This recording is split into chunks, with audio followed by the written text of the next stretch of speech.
और देखिए मैं आपको तस्वीरें दिखा देता हूं। पोस्टमार्टम हो चुका है और परिवार के को बॉडी हैंडओवर हो चुकी है और सामने अगर आपको दिखाई देगा तो शव वाहन यहां पर दिखाई दे रहा है जो ट्विशा की 12 दिनों तक इस पोस्टमार्टम में रखी मृतदेह को लेकर उसकी अंतिम यात्रा की तैयारी करेगा। इस वक्त जो परिवार वाले हैं वो भावुक दृश्य रहा, बाहर एक दूसरे से लिपटकर रोते नजर आए।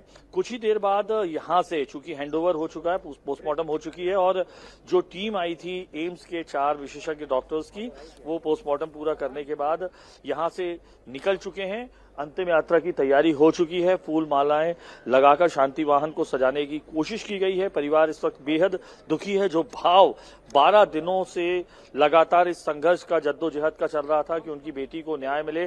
सेकंड पोस्टमार्टम हुआ है, आज 13वां दिन है। ऐसे में अंतिम संस्कार के लिए अब जो पार्थिव देह है वो ले जाई जाएगी यहां से भदभदा विश्राम घाट, जहां गौकाष्ठ के जरिए शवदाह होगा। और परिवार के अनुसार इच्छा थी त्विशा की कि कभी भी अगर उसकी मृत्यु हो तो हरिद्वार में जो है अस्थि विसर्जन किया जाए और अस्थि विसर्जन हरिद्वार में होगा, ये परिवार ने सोचा है।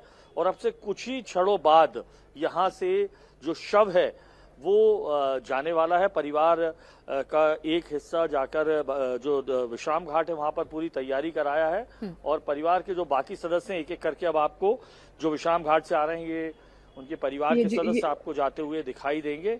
और कितनी देर में पहुंच जा रहे हैं लेके हम?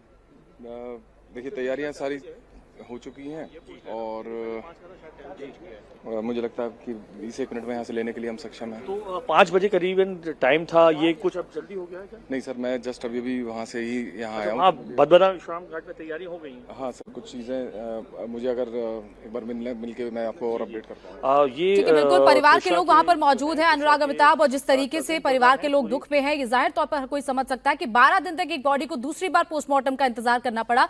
ट्विशा शर्मा की मौत को लेकर हर पल नए खुलासे हो रहे हैं। इस बीच एक बड़ी खबर आ रही है, मौत से 2 घंटे पहले तक ट्विशा शर्मा पार्लर में थी। 12 की दोपहर 3 बजे ट्विशा पार्लर गई थी। शाम 6 बजे तक ट्विशा पार्लर में ही मौजूद थी। 6 बजे वो पार्लर से निकलती है और फिर रात 8 बजे ससुराल की छत पर फंदे में लटका उसका शव मिलता था। हैरानी वाली बात यह है कि मौत से ठीक पहले पार्लर में ट्विशा बेहद खुश नजर आ रही थी, वहां के स्टाफ से बातचीत कर रही थी और उसका सीसीटीवी फुटेज भी सामने आया। ट्विशा हंसकर मुस्कुराकर सबसे बात कर रही थी। उसके चेहरे पर किसी भी तरीके का कोई स्ट्रेस नहीं था। ऐसे में सवाल यह है कि शाम 6 बजे पार्लर से निकलने के बाद ट्विशा के साथ ऐसा क्या हुआ कि ट्विशा, जिस तरीके से बार बार कहा जा रहा है ट्विशा के ससुराल वालों की तरफ से कि उसने आत्महत्या कर ली, लेकिन परिवार के लोगों का कहना है कि उसकी हत्या हुई है। तो क्या हुआ आखिर ऐसा कि ट्विशा इस दुनिया में नहीं रही? जिस पार्लर में ट्विशा ने मौत से 3 घंटे पहले वहां पर गई थी, जहां मसाज उसने कराई थी, उनकी तरफ से कहा गया है कि उसकी संचालिका ने जो खुलासा किया, उनका कहना है कि 3 घंटे के दौरान ट्विशा वहां पर मौजूद थी और वो बिल्कुल भी तनाव में नजर नहीं आ रही थी। वो हंसते हुए सैलून में आई थी, सबसे बेहद नॉर्मल होकर वो बात कर रही थी। सैलून के कर्मचारियों से फिल्मों के बारे में पूछ रही थी कि आप फिल्म देख रहे हैं। ट्विशा 14 मई को फिर से सैलून आने वाली थी, उसने फिर से उसका अपॉइंटमेंट लिया था। 13 तारीख को गिरिबाला ने सैलून संचालिका को फोन किया। 13 मई यानी कि ट्विशा की मौत के अगले दिन ट्विशा कब आई थी और पेमेंट कैसे किया? किरण के पूछने पर गिरिबाला ने हैरान करने वाला जवाब दिया। उन्होंने कहा कि ट्विशा ने सुसाइड कर लिया है। गिरिबाला ने सीसीटीवी फुटेज लेने के लिए 6 लोगों को सैलून भेजा था।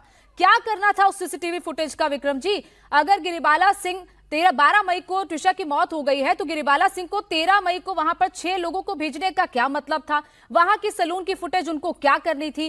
क्या वो इस केस को खुद ही ट्रायल कर रही थी? इसका ऐसा लग रहा है कि वो इस केस में हर चीज खुद ही दे रही है। सीसीटीवी फुटेज घर का उन्होंने खुद ही दिया और वहां पर सैलून में भेजा 6 लोगों को वहां का सीसीटीवी फुटेज निकलवाने के लिए।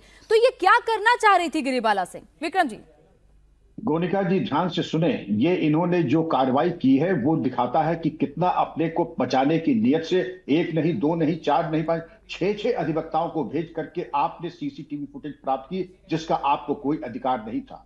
आपने कानून की लक्ष्मण रेखा को पार करके आपने अपने अधिवक्ताओं, चेले चपाटों के जरिए उसको प्राप्त करने, किस कानून के तहत और आपने अधिकृत किया इनको?